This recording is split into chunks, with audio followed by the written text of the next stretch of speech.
Hello students, our today's topic is latent heat. What is latent heat and how it takes place to change the state of a matter? Latent heat क्या होता है और ये कैसे matter का state बदलता है, ये हमें स्टडी करना है कि latent heat का किसी मैटर के स्टेट को बदलने में क्या यूज़ है. So let's see what is latent heat. Latent heat is also known as hidden heat. Latent heat जो है वो हिडन हीट भी कहलाता है. हिडन हीट का मतलब छुपी हुई उष्मा. हीट का मतलब हीट का जो मीनिंग होता है वो अर्थ हीट का उष्मा होता है. ओके, तो लेटेंट हीट को हम हिडन हीट भी कहते हैं, यानी लेटेंट हीट एक छिपी हुई उष्मा है. The heat required to change the state of a matter without changing its temperature is called latent heat. जो हीट किसी मैटर का स्टेट बदल दे बिना उसके टेम्परेचर में चेंज किए उसे हम लेटेंट हीट कहते हैं. इट मीन्स अगर हम सॉलिड को लिक्विड में कन्वर्ट कर रहे हैं या लिक्विड को गैस में कन्वर्ट कर रहे हैं और उसके टेम्परेचर में कोई चेंज नहीं आ रहा है विदाउट चेंजिंग इट्स टेम्परेचर, तो वो हीट हमारी लेटेंट हीट होगी. इट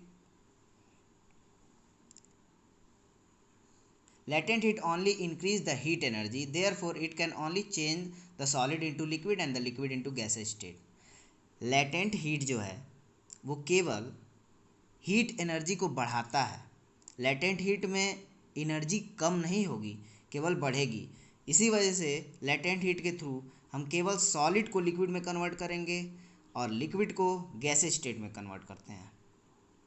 गैस को हम लिक्विड और लिक्विड को सॉलिड में लेटेंट हीट के थ्रू नहीं कर सकते हैं, क्योंकि लेटेंट हीट यानी जो हिडन हीट होती है मैटर के पार्टिकल्स के बीच में, वो केवल इंक्रीज करता है हीट एनर्जी को, डिक्रीज नहीं करता है. That's why latent heat is only use for change solid into liquid and liquid into gases state. It does not increase the temperature, ये टेम्परेचर को नहीं बढ़ाता है. Therefore the kinetic energy of the particles also not increases. kinetic energy भी नहीं बढ़ती है. Okay, यहाँ पे आपका kinetic energy of the particles also not increases, ये इस नोट्स में आप सुधार कर लीजिएगा. kinetic energy latent heat में बढ़ती है. ओके, तो यहाँ पे ऑल्सो इंक्रीजेज आप लिख दीजिएगा. Kinetic energy of the particles increases. Okay, it is use only for overcoming the intermolecular force of attraction between the particles of matter. ये हीट पार्टिकल्स के बीच में जो भी मैटर हो, चाहे वो सॉलिड हो, उसके पार्टिकल्स के बीच में जो इंटरमोलिकुलर फोर्स ऑफ अट्रैक्शन होता है, जो भी पार्टिकल है वो एक दूसरे को जिस फोर्स से खींचते हैं उसको इंटरमोलिकुलर फोर्स ऑफ अट्रैक्शन कहते हैं. और इस फोर्स ऑफ अट्रैक्शन को ओवरकम कर देता है ये लेटेंट हीट, डिक्रीज कर देता है, जिस वजह से पार्टिकल जो होते हैं लूज हो जाते हैं, लूजली एक दूसरे से जुड़ जाते हैं. जब ये पार्टिकल्स लूज हो जाते हैं तो वो सॉलिड, अगर वो सॉलिड स्टेट में है तो वो लिक्विड स्टेट में कन्वर्ट हो जाता है बिना टेम्परेचर में चेंज हुए. तो ऐसे ही हीट को हम हिडन हीट कहते हैं, जिसको हम लेटेंट हीट के नाम से जानते हैं. The heat which require to change the state of a matter without changing its temperature is called latent heat. It means जो लेटेंट हीट होता है वो इंटरमोलिकुलर फोर्स ऑफ अट्रैक्शन जो पार्टिकल्स के बीच में होता है उसे ओवरकम कर देता है. Therefore the heat is known as hidden heat. इसी वजह से इस हीट को हम हिडन हीट कहते हैं, क्योंकि इसमें टेम्परेचर में कोई चेंज नहीं आता है, जिससे हमें ये नहीं पता चलता है कि हीट की टेम्परेचर में कितना चेंज आया है. इस वजह से ये हीट हिडन हीट के फॉर्म में रहता है किसी मैटर के अंदर. ओके, तो लेटेंट हीट केवल सॉलिड को लिक्विड में कन्वर्ट करता है और लिक्विड को गैसेस स्टेट में कन्वर्ट करता है. Therefore latent heat are of two types. Okay, latent heat केवल दो तरह के होते हैं, इसी वजह से latent heat of fusion and latent heat of vaporisation, जो कि आपके सिलेबस में दिया है। So let's see what is latent heat of fusion. Latent heat of fusion क्या होता है? The heat required to change the solid into liquid without changing its temperature is called latent heat of fusion.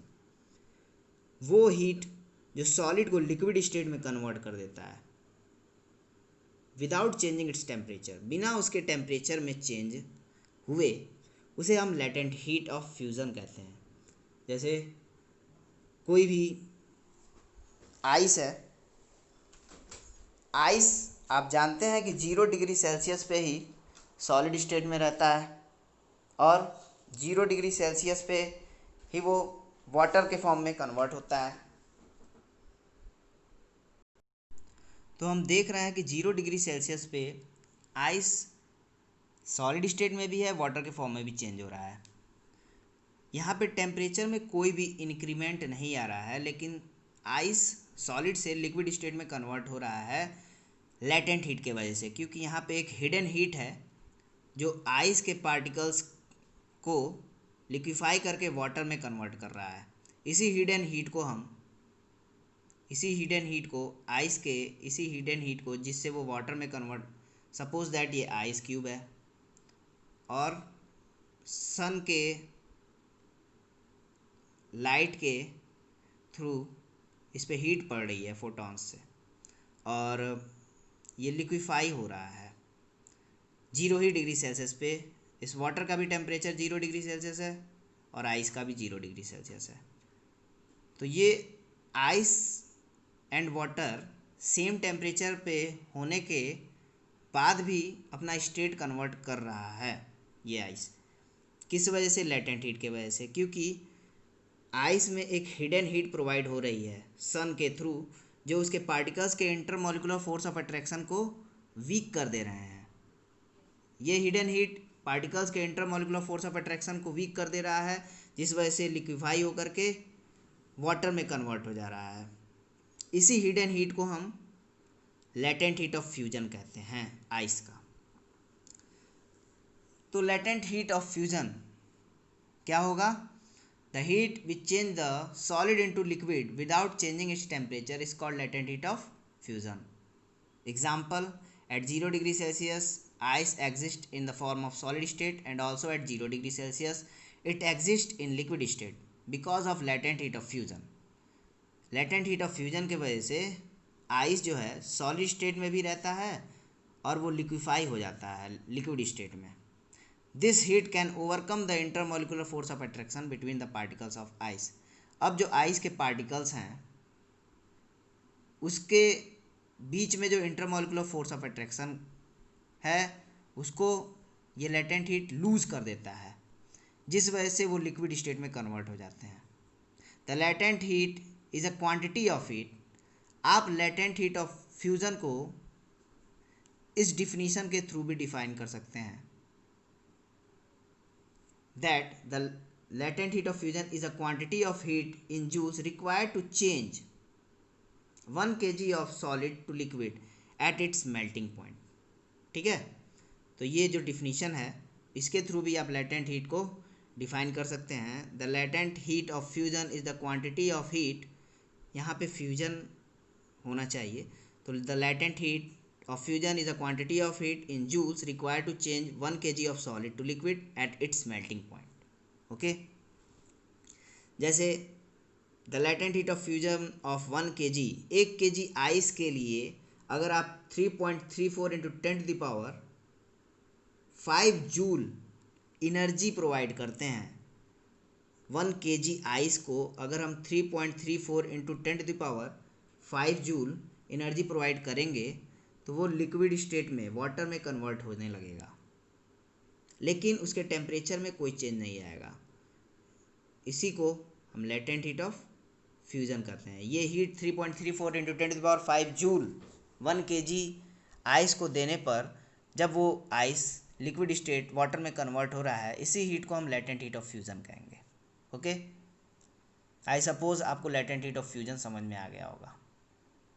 ये heat केवल particles के intermolecular force of attraction को loose कर देता है। अगर हम 3.34 इंटू 10⁶ जूल या 3.36 into 10⁵ joule per KG energy अगर आइस को हम प्रोवाइड करें तो वो आइस अपना टेम्परेचर चेंज कर देगा, 0 डिग्री सेल्सियस टेम्परेचर हो जाएगा उस वाटर का, यानी वहाँ पे टेम्परेचर चेंज हुआ, यानी एक एग्जैक्ट एनर्जी होनी चाहिए, इससे ज़्यादा नहीं होनी चाहिए। इससे ज़्यादा होगा तब उसका टेम्परेचर चेंज हो जाएगा, लेकिन अगर एग्जैक्ट इतनी एनर्जी अगर 1 kg हम आइस को देंगे तो वो अपना टेम्परेचर बिना चेंज किए केवल पार्टिकल्स के इंटरमोलिकुलर फोर्स को ओवरकम करने के लिए यूज़ होगा, केवल स्टेट को चेंज करने के लिए यूज़ होगा, टेम्परेचर इंक्रीज़ करने के लिए नहीं। और लेटेंट हीट केवल इंक्रीज़ होती है, डिक्रीज़ नहीं होती है। ओके, तो ये आपको याद रखना होगा। नेक्स्ट जो हमारा टॉपिक है वो है latent heat of vaporisation. Similarly जैसे कि हमने लेटेंट हीट ऑफ फ्यूजन में पढ़ा, सॉलिड को लिक्विड में कन्वर्ट करता है लेटेंट हीट ऑफ फ्यूजन, उसी तरह से latent heat of vaporisation liquid को गैसियस स्टेट में कन्वर्ट करता है। जैसा कि मैंने आपको पहले बताया है that latent heat only change a solid into liquid or liquid into gaseous state. It means latent heat can only increases. latent heat को केवल बढ़ा सकते हैं, कम नहीं कर सकते हैं।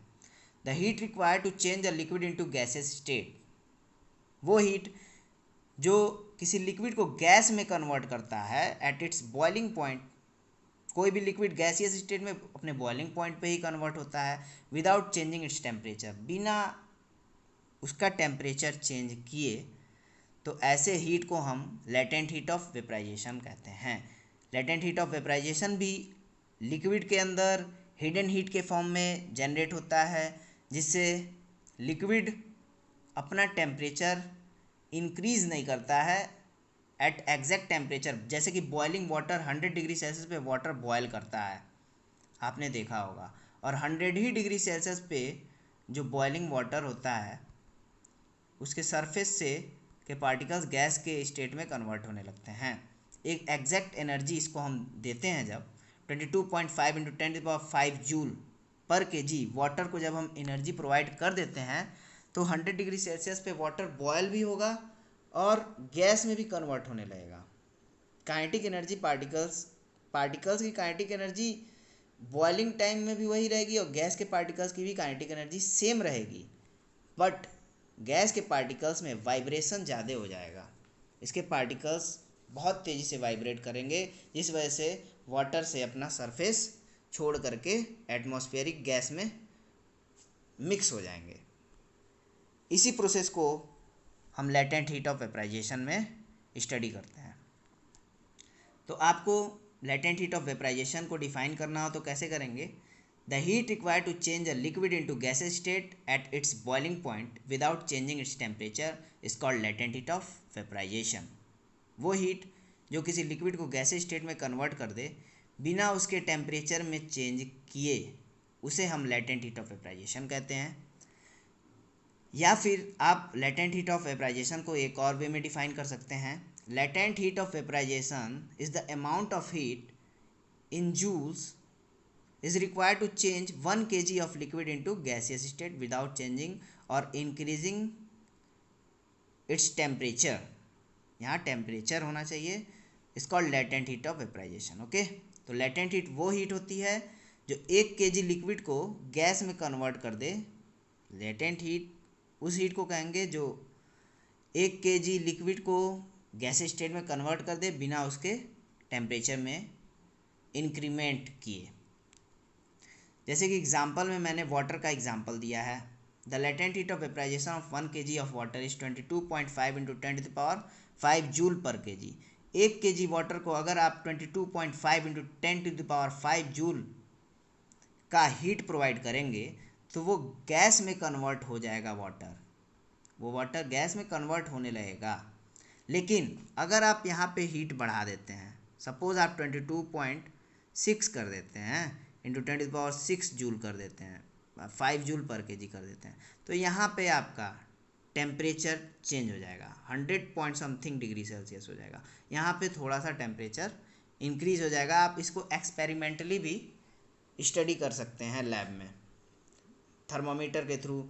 आप थर्मामीटर का यूज़ करके अगर बॉइलिंग वाटर में डालते हैं तो वहाँ पे टेम्परेचर, अगर आप इस अमाउंट ऑफ हीट से ज़्यादा हीट वाटर को प्रोवाइड करते हैं तो आप देखेंगे कि 100 डिग्री सेल्सियस जो कि वाटर का बॉइलिंग पॉइंट होता है उससे ज़्यादा वाटर का गैस का टेम्परेचर हो जाएगा, जो वाटर वेपर बनेगा।